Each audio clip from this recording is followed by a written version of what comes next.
Andrew Ando Dadagian.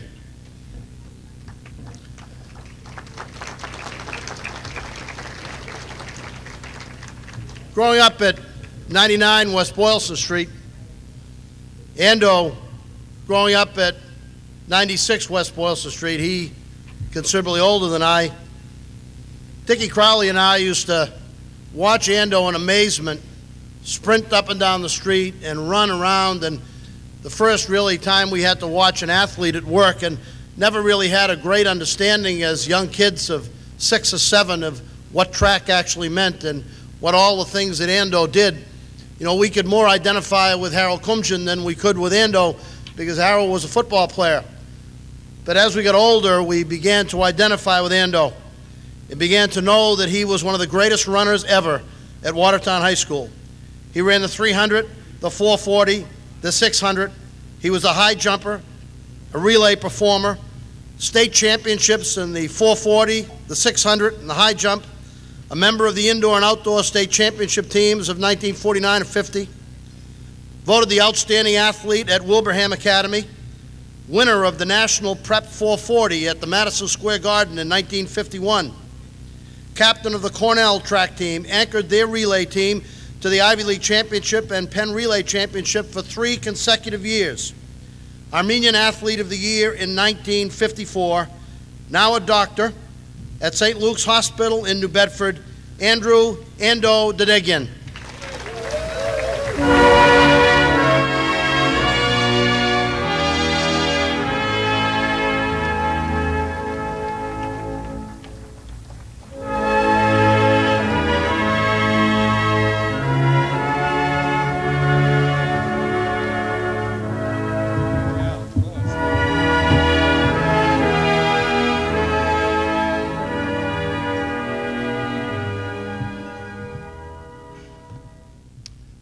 I'm going to change my introductory remarks today because I came to a neat realization tonight. I know every inductee has their best friends here, but nobody can top my best friends for their nicknames. And I'm willing to bet my Mercedes on this. How can you top Uzi, Saki, and Uzo? And where's Eddie Baba? He's the greatest nickname of all. These are guys that I grew up with. We played together, we laughed together, we shared our ups and downs together. And it makes me feel really wonderful that they're here to share this evening with me. In fact, if they were not here to share this up with me, I'd feel quite down. And why? Because glory in a vacuum is worthless. It's only when you can share your good fortune with your good friends that it becomes something special. So we are here tonight in the present to mutually celebrate the past. Past events in my life are so intimately intertwined with this evening's affair that it is almost eerie. Take today's date, May the 6th. In a sense, it marks my birth into the Hall of Fame. But it also marks the death of my father, Hovannes, who died 3 months short of his 101st birthday. You'll hear more of Hovannes later. Now take this very building we're in, the Hellenic Culture Center. It represents a great people whose ancient civilization created the Olympic Games and glorified athletes. You will see that the ancient Olympic Games played a part in my life. Now, to top it all off, take the street that I'm giving this acceptance speech on, Bigelow Avenue. Athlete comes from a Greek word meaning to struggle for a prize. Were it not for an event that took place on Bigelow Avenue in 1946, in which I struggled for a prize, I would not be here today getting inducted into the Hall of Fame. So truth indeed is stranger than fiction. Now, getting back to Hovhannes, when he was in his late 90s, he told me of an Armenian adage that, when translated, states, "Silent gratitude is not gratitude at all." In other words, to merely feel grateful is not meaningful. You have to fully express it to become so. So this evening, I'm going to fully express a twofold gratitude. First, I want to thank the distinguished members of the Watertown High School Athletic Hall of Fame Committee for selecting me for induction into the Hall of Fame. Simply stated, my pride this evening defies description. You could say that I'm a perfect example of an American adage which states that what goes around comes around, because when I graduated from Watertown High School in 1950, I essentially left Watertown for good. I spent the ensuing 15 years pursuing my education, learning those skills to become a surgeon, and then serving in the military during the Korean conflict in the Medical Corps as a captain. It was then that I started coming around when I returned to Massachusetts to practice my profession. But this evening, I'm back in the town of my roots. Roots which have lain dormant for 44 years, roots that this evening sprout and blossom and bear the fruit of my induction into the Hall of Fame.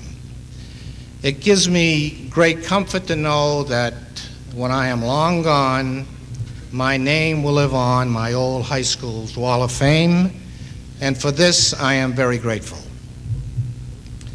Now, I think the Hall of Fame Committee expects nothing less of me than to leave this podium feeling that I have done this honor justice.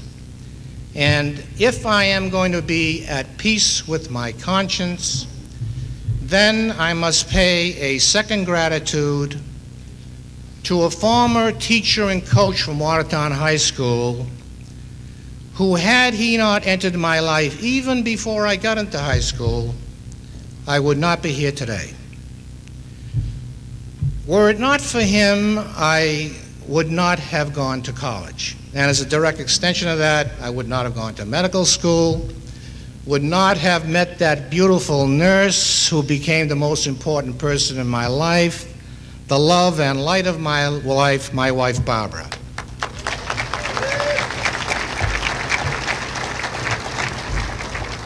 And of course, as a direct consequence of that union, would not have had my 5 wonderful children, all of whom are here with me tonight, with their loved ones.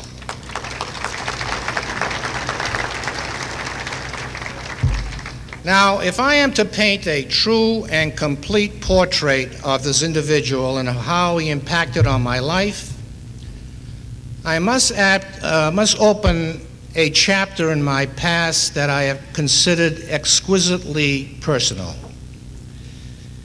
I have kept it in the private reserves of my memory for 48 years, sharing it with but one person, my wife, Barbara. I assure you, ladies and gentlemen, that if I were not inducted into the Hall of Fame, I would have told the story to my children at an appropriate time and would have taken it with me to my grave. It is a story that covers 4 years of my life. It's a sports story of sorts, and woven through its fabric are threads of irony, sadness, mystery, and joy. As I alluded to earlier, the story's genesis takes place right here on Bigelow Avenue on a sunny Saturday morning on June the 13th, 1946. For it was on that day that the Middlesex Club sponsored their first annual Pee Wee or Junior Marathon. The Middlesex Club used to be a men's social and drinking club right up the street from here. Now, I heard about this race from the playground instructor at the East Junior High School. We were told that the race was restricted to kids of junior high school age, but the thing that attracted me to this event was its first prize. Can you imagine $25 worth of gift certificates in the mid-40s for a kid who did not get an allowance and had to do odd jobs for spending money. This was an event worthy of the investment of my time and energy. It was restricted to kids of junior high school age. Now, at that point in my young life, the farthest I had ever run without stopping was a quarter of a mile. And that was under the auspices of a great bunch of guys that I grew up with who hung out in the corner of Boylston and Chauncey Street. And on a summer's eve, we used to run races up and down Chauncey Street and relays around the Hosmer School block that very conveniently measured exactly a quarter of a mile. Incidentally, the youngest member of that group was Franklin Roosevelt Dadagian, better known as Zuzo, and he went on to captain the Harvard cross-country team, and is here tonight with us.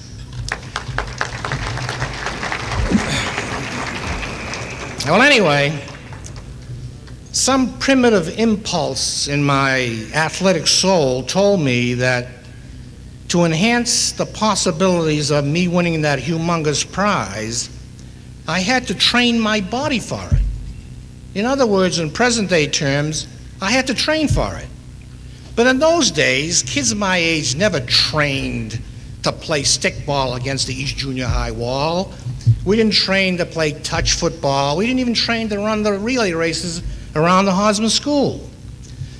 So not wanting to appear different than my pals and not wanting to be the object of their jibes or razzing or abject curiosity, I had to train surreptitiously.